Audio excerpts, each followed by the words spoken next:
कि मैं आपको नर्वस करने जा रहा हूं, मैं आपको नर्वस करने जा रहा हूं। वो उस विदेश मंत्री को कह रहा था जिस विदेश मंत्री के सामने बड़े बड़े राष्ट्राध्यक्ष नर्वस हो जाते हैं, नर्वस हो जाते हैं। तो जरा मनीष जी इस सवाल जवाब में गौर करिए। ये बड़ा धूर्ततापूर्ण सवाल था। इस सवाल के अंदर कई सवाल थे। आज की तारीख में अकेले निर्विवाद रूप से सर्वश्रेष्ठ प्लेयर हैं कूटनीति के। अगर आप डिप्लोमेसी की बात करिए, ग्लोबल डिप्लोमेसी की बात करिए, तो कोई अगल बगल नहीं है। कि जिस दिन अफगानिस्तान ने हमला किया पाकिस्तान पर, कहें ठीक उसी समय भारत का राजदूत अफगानिस्तान के तालिबानी राजदूत के साथ ईरान में मीटिंग कर रहा था। सर, एस जयशंकर इंग्लैंड में थे और एक प्रेस कॉन्फ्रेंस में देखा गया कि कैसे एक बड़ी साजिश की स्थिति में पाकिस्तानी पत्रकार जो है वो सामने आया और कश्मीर के मुद्दों को उसने उछाला। जयशंकर बड़ी सब्र के साथ सुनते रहे और उसके बाद जो उन्होंने कहा, कहते हैं वो सवाल की जड़ को से ही नष्ट कर दिया गया। लेकिन वहां पर देखा गया कि उनके गाड़ी के सामने खालिस्तानी गुंडे आए। एक जगह लगा कि बहुत कुछ प्री प्लान्ड किया जा रहा है। भारत सरकार ने इसे बहुत स्ट्रांगली इसको वो किया है कि आप हमारे विदेश मंत्री की सुरक्षा का सवाल है। लेकिन कि हम लोग जो अक्सर कहते हैं ना कि नवरत्नों में सबसे महत्वपूर्ण है जयशंकर, जरा पहले हम लोग सुन लेते हैं जयशंकर ने कहा क्या है, उस तब चीजें ज्यादा सादा सुलभ हो पाएगी समझने के लिए। मनीष जी मैं थोड़ा इस वीडियो से पहले बता दूं कि इस वीडियो को जरा ध्यान से सुनिएगा। वो पाकिस्तानी पत्रकार खड़ा हुआ चैथम में एस जयशंकर का प्रोग्राम हो रहा था, तो उसने सबसे पहले कहा क्या, मतलब भिखारी देश का वो पत्रकार, खैराती, जैसे हमारा खैराती उसी टाइप का खैराती, वो रजिस्टर्ड खैराती है, कि मैं आपको नर्वस करने जा रहा हूं, मैं आपको नर्वस करने जा रहा हूं। वो उस विदेश मंत्री को कह रहा था जिस विदेश मंत्री के सामने बड़े बड़े राष्ट्राध्यक्ष नर्वस हो जाते हैं, जिसके सामने पुतिन जैसा व्यक्ति नर्वस हो गया। जब पुतिन ने कहा कि भैया हमारे यहां से तेल क्यों नहीं लेते हो, तो जो जवाब दिया तो पुतिन जैसा नेता हिल गया। उसके सामने दो कौड़ी के भिखारी जो हैं, जो आपने अच्छा याद दिलाया, मुझे लगता है व्यूअर्स उसको गहराई से समझ पाएंगे। हाँ, और जिस आदमी के सामने कूटनीति के खेल में आज की तारीख में दुनिया में कोई उसके टक्कर में दूसरा कोई है ही नहीं, यानी निर्विवाद रूप से कूटनीति के सर्वश्रेष्ठ खिलाड़ी, उनको वो खड़ा हुआ खैराती वहां पाकिस्तानी, यही अपने पहाड़ा पहाड़ा का भाई मानिए उसको, वो भी उसी टाइप का वो भी था। और उसकी उम्र देखिएगा दर्शकों को, वो अभी आपको दिखाई देगा वो टेलीविजन पे, वो स्क्रीन पे कि उसकी उम्र। लेकिन मनीष जी उसने कह तो दिया ये, लेकिन दर्शकों को मैंने इसीलिए जरा वीडियो दिखाने से पहले कुछ बातें गौर करिएगा कि जयशंकर के सामने बोलते हुए मनीष जी उसकी जवान लड़खड़ा रही थी, जवान। उसने किस तरह से अपना 1-1.5 मिनट का जो अपना सवाल पूरा किया है, उसको देखकर ही आपको उसकी औकात समझ में आ जाएगी, उसकी भी औकात समझ में आ जाएगी, और हमारे दबंग विदेश मंत्री उनकी धाक समझ में आ जाएगी। क्योंकि अब उसको तो ISI ने रटा के भेजा होगा कि तुमको यही सवाल पूछना है, यही कहना है, तो उसको कहना तो था, उसको खैरात अपनी इकट्ठी करनी थी, खैरात के चक्कर में आया था। लेकिन अंतर मनीष जी की क्या अंतर आया है पाकिस्तान और भारत में, उस अंतर को बहुत बेहतरीन तरीके से आपको इस वीडियो में देखिए, उसके बाद बात करते हैं हम लोग। Gentleman here on the aisle. Yep.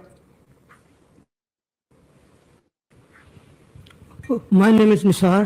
I am an author and a journalist. Let me make you a little nervous. Let me make you, Your Excellency. Thank you very much for your dissertation. Yeah.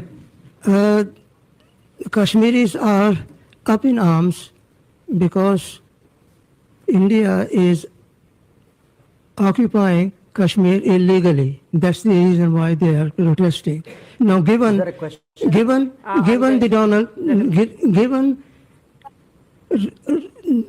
Mr. Trump's zeal for striking peace and peace deal, can Narendra Modi use his friendship with Donald Trump to solve out the problem of Kashmir? There are 1 million soldiers stationed in Kashmir to control 7 million Kashmiris. So what are you going to do about the Kashmir problem? Okay, you haven't spoken about it. Can we just capture the question there? Thank you. And there was a similar one from Nick. Oh, okay. Look, on Kashmir, actually we have done, I think, a good job solving most of it. I think removing Article 370 was one step, number one.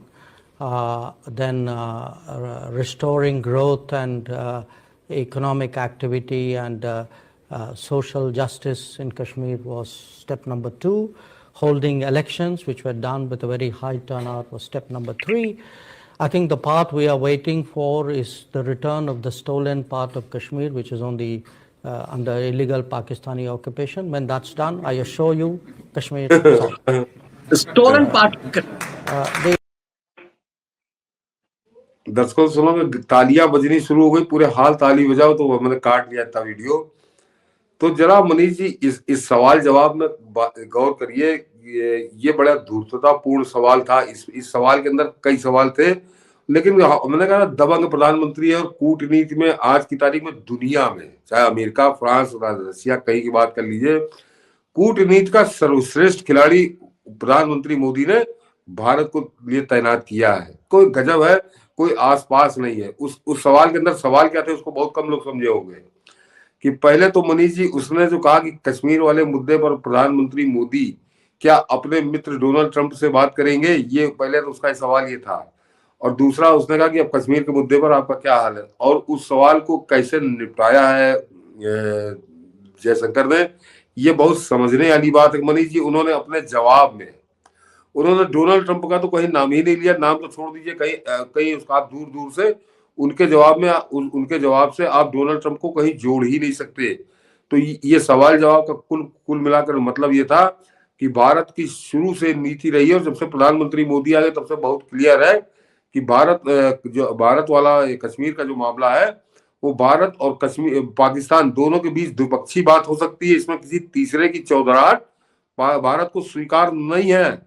और वो जानबूझकर उसने Donald Trump का नाम लिया कि Donald Trump मित्र है, उनसे बात की है कि नहीं, और उनसे मिलकर आप क्या सॉल्व करेंगे।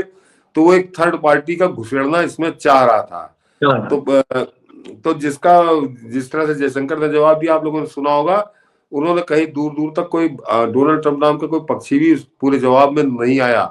और उसके अलावा उन्होंने पलट के जो जवाब दिया है, तो पूरे पाकिस्तान में हाहाकार मचा हुआ है मनीष जी, क्योंकि वो उसने जैसे बरैया के छत्ते में हाथ डाल दिया। ये तो उसको उम्मीद ही नहीं रही। बड़े मतलब कितने कॉन्फिडेंस में थे कि 3 काम उन्होंने गिनाया कि हमने 370 हटाई। तो पहला जो उन्होंने 370 हटाया, तो पाकिस्तान के जख्मों पे उन्होंने मिर्चा मल दिया। लोग कहते हैं नमक नहीं, उन्होंने मिर्चा मल दी, आज तक वो उछलता है। तो कब पहला काम तो हमने ये किया। उसके बाद किस तरह से हमने वहाँ इकोनॉमिक डेवलपमेंट को स्थापित किया है, और जो सोशल जस्टिस उसको स्थापित किया है। तीसरा हमने चुनाव का है जो बहुत सफल रहा, बहुत ज्यादा वोटिंग हुई। और एक चौथा बचा है जो चुरा लिया गया था कश्मीर, जिसमें पाकिस्तान अवैध रूप से कब्जा है। तो चुरा लिया शब्द का इस्तेमाल मुझे लगता है पहली बार इस ढंग से किया कि चुरा लिया गया। मैंने कहा ये जो 2 मिनट की बातचीत है, इस पर 2 घंटे इसका विश्लेषण हो सकता है कि और वो मैं ऐसे ही थोड़ी कह रहा हूँ कि एस जयशंकर आज की तारीख में अकेले निर्विवाद रूप से सर्वश्रेष्ठ प्लेयर है कूटनीति के। अगर आप डिप्लोमेसी की बात करिए, ग्लोबल डिप्लोमेसी की बात करिए, तो कोई अगल बगल नहीं है। तो उन्होंने इस तरह से निपटाया। तो वो उसके बाद तो खैर उसको दिखाया ही नहीं गया, लेकिन तालियों की जो गड़गड़ाहट वहां पे गूंजी और ठहाके जो लगे, तो उसके वहां पे जो विद्वान लोग बैठे थे, वहां 9वां फेल तेजस्वी और 5वां फेल तेज कुमार वहां नहीं बैठे थे। वहां पे दुनिया के दिग्गज लोग बैठे थे। चैथम हॉल में ब्रिटेन की जो हो रही थी प्रेस, और वहां पर जयशंकर का जो परफॉर्मेंस था अद्भुत। और मुझको देखकर वैसे ही हम लोग फैन हैं उनके एक तरह से, और उसको उन्होंने थोड़ा और उसको गर्मी दे दी। देखिए आप देखेंगे यदि तो यहाँ जो लतिया खलियर पत्रकार हैं उनका सवाल सेम वही होता है। 370 कश्मीर, ऐसा लग रहा था कि वो पाकिस्तान का पत्रकार नहीं, भारत का कोई खैराती कांग्रेस के इकोसिस्टम से जुड़ा हुआ। ये लग रहा था सनसनीबाज या पाड़ा को भेष बदल के वहां पहुंच गया। तो इनके लिए भी एक तरह से हूटर बच गया है कि अलर्ट हो जाओ। तो इस तरह की बातों को कैसे बहाते हैं जयशंकर, वो आप लोगों ने देख लिया। लेकिन मनीष जी, जयशंकर का मामला यहीं तक सीमित नहीं है। ये तो आपने आमने सामने से सीधे बॉलिंग आई और हमारी बाउंड्री बाहर हो गई। जयशंकर को जो कूटनीति डिप्लोमेसी की मैं बात कर रहा हूँ, जयशंकर कैसी कूटनीति खेल रहे हैं, उनके नीचे कैसी टीम उन्होंने तैयार की है, उनको लेकर आए प्रधानमंत्री मोदी, और उसके नीचे वो अपनी टीम जो उन्होंने उतारी है, वो गजब का खेल खेल रही है। और उस खेल से वो भिखारी पाकिस्तान कैसा हैरान है, कैसा परेशान है। ये मनीष जरा दूसरा वीडियो दिखाइए दर्शकों को, आनंद आ जाएगा आपको देखकर कि पाकिस्तान कैसा हक्का बक्का है और हाहाकार वहां पे है कि वो करे तो क्या करे। इसको देखिए आप।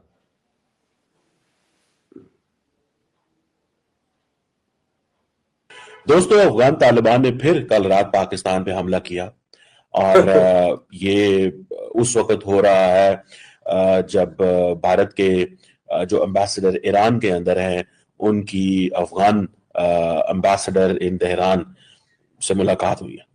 ये बड़ी इंपॉर्टेंट डेवलप है कि अफगानिस्तान की जो एम्बेसी है तेहरान के अंदर वो भारत के जो एम्बेसडर ईरान के अंदर हैं रुद्रा गौरव श्रेत साहब, जिनकी ये तस्वीर आप देख रहे होंगे, उनकी अफगान तालिबान से मुलाकात हुई है 2 दिन पहले और ये झड़पें जो हैं ये पाक अफगान बॉर्डर के ऊपर हुई हैं। अब ये जो चीज है, जो तालिबान जो है वो, इसको अगर आप देखें, इसको आप देखें, इस चीज को अगर आप देखें तो जरा समझे इस चीज को, ठीक है ना जनाब, कि तालिबान जो है वो अपने भारत से इंटरेक्शन क्यों बढ़ा रहे हैं। आमिर मुत्तकी साहब की दुबई में जो मुलाकात हुई थी फॉरेन सेक्रेटरी मिश्री साहब से, भारत के फॉरेन सेक्रेटरी जो है उनसे, आप उसी से अंदाजा लगा लें। अब भारत जो है वो एनएसए लेवल की मीटिंग्स जो है वो नहीं करता ऑन अफगानिस्तान, क्योंकि उनकी लाइन सेट हो गई है अफगान तालिबान के साथ। जब उनकी लाइन सेट हो गई अफगान तालिबान के साथ तो उनको जरूरत ही कोई नहीं है। अब तो हमें चाहिए कि हम चाइना की मदद से कुछ करें, पर चाइना हमारी सुनता कब है, चाइना हमारे साथ बैठता कब है। चाइना हमारे साथ अफगानिस्तान के ऊपर एक अप्रोच नहीं रखता। चाइना अपनी बायलैटरल लाइन तो सेट करके बैठा हुआ है अफगान तालिबान के साथ, पाकिस्तान को लिफ्ट नहीं करवाता, पाकिस्तान को लिफ्ट नहीं कराता। उसकी क्या वजह है, उसकी क्या वजह है, ये तो एक सवाल है ना। ये बेचैनी है और इसी अफगानिस्तान के लिए बेचैन थे भारत के जो जिहादी उन्मादी हैं उस समय में। मनीष जी, जहां से इसने अपना स्टेटमेंट शुरू किया कि जिस दिन अफगानिस्तान ने हमला किया पाकिस्तान पर, कहें ठीक उसी समय भारत का राजदूत अफगानिस्तान के तालिबानी राजदूत के साथ ईरान में मीटिंग कर रहा था। तो वो यहाँ के खैराती तो नहीं समझ में आएगा, लेकिन उनकी समझ में आ रहा है कि तार कहां से कहां जुड़े और कितना रोचक और रोमांचक खेल चल रहा है। ये वास्तव में वो दोनों राजदूत वहां ईरान में बैठ के कोई गोलगप्पे नहीं खा रहे थे, बिल्कुल उसी समय दोनों की मीटिंग होना ये मायने रखता है। और उसके बाद उसने बताया कि विक्रम मिस्त्री के साथ किस तरह से दुबई में मीटिंग हुई। तो ये पूरी टीम, ये जयशंकर द्वारा तैयार की गई टीम है। प्रधानमंत्री मोदी की अनुमति से है, लेकिन उन्होंने फ्री हैंड दे रखा है कि तुम जरा इसको धो, इस भिखारी को। तो अफगानिस्तान वाले मामले में पागल होने की नौबत आ गई है पाकिस्तान की कि इसको कैसे निपटे। और मनीष जी किस स्थिति में पहुंच गया है कि अब वो चाइना को भी गाली बक रहा है कि चाइना मुझको लिफ्ट नहीं देता। चाइना जब अफगानिस्तान से सीधे बात करता है, पहले की स्थिति मनीष जी ये थी कि अफगानिस्तान के साथ अगर आपको बात करनी है तो बीच में मीडिएटर पाकिस्तान होता था। फिर आप पाकिस्तान की बात की है, आप सीधे अफगानिस्तान से बात नहीं कर सकते थे। तो कह रहा कि जो चाइना जिसको बड़ा आसमान से ऊंचा और पाताल से गहरी अपनी दोस्ती बताते थे, कह रहे वो सीधे बात कर रहा, हमको तो कहीं लिफ्ट ही नहीं देता हो, तो आखिर क्यों। और उसका कारण उसने पहले बताया कि किस तरह से भारत वहां पे अपना खेल खेल रहा है। तो गजब की पारी खेल रही है भारत की पारी। वहां पे विदेश नीति की बात करिए तो विदेश मंत्री एस जयशंकर के कैप्टनशिप में भारत गजब की पारी खेल रहा, चारों खाने चित है। और सबसे खास बात कि एस जयशंकर भी उसी तमिलनाडु से है जिस तमिलनाडु का वो स्टैलिन है। तो ये अंतर होता है भारत प्रेमी और भारत द्रोहियों में। बिल्कुल, और इसके लिए मैसेज है कि क्यों जयशंकर साहब भारत के विदेश मंत्री हैं और क्या कुछ कर रहे हैं, एक वहां स्टालिन है। लेकिन बात यहीं तक नहीं है सर। अफगानिस्तान, आपको याद होगा जिस समय में अफगानिस्तान से अमेरिकी सेना हटी, तालिबान का जब पहरा मजबूत हुआ, तो हम पठान हैं, मतलब बाप अफगानियों को बाप ये बना लेते हैं, तुरंत तुर्किस्तानियों को बाप बना लेते हैं, मुगलों को बाप बना लेते हैं। तो यहां पर जो छोटा पैजामा गैंग जिसको आप कहते हैं, वो उन्माद थे हमारे 57 बाप। हमें बार बार स्पेशली आना पड़ता है कि नुपुर शर्मा वाला प्रकरण आपको याद है। आज ये तेहरान ईरान की बात कर रहा है कि वहां पर भी जयशंकर की सेटिंग हो जाती है। भारत अपनी डिप्लोमेसी पूरे उन 57 देशों में जिनको हम कहते थे इस्लामिक कंट्री, उन इस्लामिक कंट्री में कि हम अकेले परमाणु बम वाले हैं, ये अकर भी रखे हुए था ये। तो आज मामला सिर्फ इस बात का नहीं है कि एस जयशंकर ने कश्मीर पर क्या बोला। एस जयशंकर का जलवा, एस जयशंकर का प्रभाव पाकिस्तान के अंदर किस कदर है कि उनकी बेचैनी इस बात को लेकर के कि 57 के 57 देशों को हमारा दुश्मन बना दिया है इसने। बना दिया है। अरे मनीष जी, इसी ये तो मैंने छोटी सी कटिंग काटी है, इसी वीडियो में वो बता रहा है कि हम तो अपने कहीं पड़ोसियों से धंधा भी नहीं कर सकते। इंडिया के साथ तो हमने बैन कर दिया है, अफगानिस्तान के साथ वो हम पे हमले कर रहा है तो उससे कहाँ व्यापार हो जाएगा। और कहीं जो पड़ोस में ईरान है तो कहीं ईरान के साथ भी हम ट्रेड नहीं कर सकते क्योंकि ईरान के ऊपर सैंक्शन लगे हुए हैं। लेकिन उस सैंक्शन का भारत पे कोई प्रभाव नहीं पड़ रहा। अमेरिका के सैंक्शन लगे हुए, भारत का ट्रेड चल रहा है। तो इस बात में बड़ा तिलमिलाए बिलमिलाए। मैंने कहा ना कि पाकिस्तान को तो वैचारिक रूप से पागल कर दिया है भारत ने, और उसकी समझ नहीं आ रहा कि ये जो काटा है मुझको, इस कांटे का कोई इलाज उनको ढूंढने मिल नहीं रहा। अपनी खोपड़ी की बाल नोच रहे हैं पाकिस्तानी। और हमको ऐसा ही प्रधानमंत्री और उनके नेतृत्व में ऐसा ही दबंग विदेश मंत्री चाहिए था। हमको वो वाला विदेश मंत्री नहीं चाहिए था जिसका जो मनमोहन सिंह ने इस देश को दिया था कि वो यूएन में जाके किसी दूसरे देश का भाषण पढ़ने लगा था। और वो तो पढ़ने में जुटा हुआ था, वो पढ़ने में जुटा हुआ था। वो तो और इन जाहिलों को वही विदेश मंत्री पसंद आता है। देखिए कि पूरा लेफ्ट लिबरल गिरोह, ये सनसनीबाज पारा पाड़ियों का गैंग एस जयशंकर को खलनायक बनाने में लगा हुआ है। इनकी बीवी जापानी है, ये क्या भारत के प्रति सेंटीमेंट रखेंगे। मतलब हर आपके जो नायक हैं उसको खलनायक बनाने की साजिश ये भारत द्रोही लगातार यही पूरा इकोसिस्टम लगा रहता है। मनीष जी, वो छोटी मोटी घटना नहीं है। वो गया पढ़ने और वो जुट गया पढ़ने में। वो तो हमारे जो फॉरेन सेक्रेटरी थे उस समय, वो दौड़े। जब उनकी 2 मिनट बाद उनकी समझ में आ गई ये तो कुछ और पढ़ रहा है, पुर्तगाल या अल्जीरिया के विदेश मंत्री का भाषण पढ़ रहा है, तो उन्होंने दौड़ के जाके रोका उसको, उसका भाषण दिया था, उसने पढ़ा। लेकिन मनीष जी, ये घटना ये बताती है कि कितने गैर जिम्मेदार, जिनको ये आभास ही नहीं था, इनको ये मालूम ही नहीं था कि हम किस पद पे बैठे हैं। हम भारत के विदेश मंत्री हैं, एक तरह से घूमने टहलने का साधन बना रखा था। अन्यथा इतना गैर जिम्मेदार कोई हो सकता है कि वो दूसरे देश का भाषण पढ़े और पढ़ता चला जाए। पहली लाइन उसको आभास हो जाता तो उसको कोई मतलब ही नहीं था। इसका मतलब उसने पहले भाषण उठा के देखा भी नहीं था कि मुझे बोलना क्या है। तो इस तरह का मजाक बना के रखा था इस यूपीए सरकार ने। मतलब ऐसा लगा कि हमेशा नेहरू काल से लेकर सोनिया काल तक पारिवारिक दरबारियों को, कहते ना कि आप अक्सर देखेंगे कांग्रेस के जो पत्रकार है ना, वो इस तरह की बात करें, वहां इनाम दिया जाता है। मतलब दरबारियों को इनाम, योग्यता के कोई मायने नहीं है। आप जितने बड़े दरबारी हैं, लो विदेश मंत्री बन जाओ, तुम रक्षा मंत्री बन जाओ। ये था ना गृह मंत्री उस समय जब मुंबई पर आतंकी हमला हुआ था, शिवराज पाटिल, बड़ी घटना हुई और वो कपड़े ही बदल रहा था, सूट बदल रहा था लगातार। 4-5 बार बदले उसने, 4-5 बार बदले। कि जितनी बार कैमरे पे आएंगे नए नए सूट पे आएंगे। मतलब सोचिए सेंटीमेंट। तो इसीलिए जोकरों को, इन दरबारियों को ऐसे सत्ता में हमेशा सौंपा जाता रहा, और इसीलिए एस जयशंकर जैसे लोग चुभते हैं इन्हें। वो खुद तो मजाक थे ही, उन्होंने देश का मजाक बना रखा था। इसीलिए मैंने एस.एम. कृष्णा की बात की, जो दूसरा पढ़ने लगे थे किसी और का भाषण, और आज की तारीख में एस जयशंकर है। तो ये दोनों सरकारों का अंतर बताता है कि कैसे मंत्री अब बनाए जाते हैं और पहले कैसे बनाए जाते थे। और ये सौभाग्यशाली है हम लोग कि हम लोग उस पीढ़ी के लोग हैं जो उस सुख को भोग रहे हैं। बिल्कुल।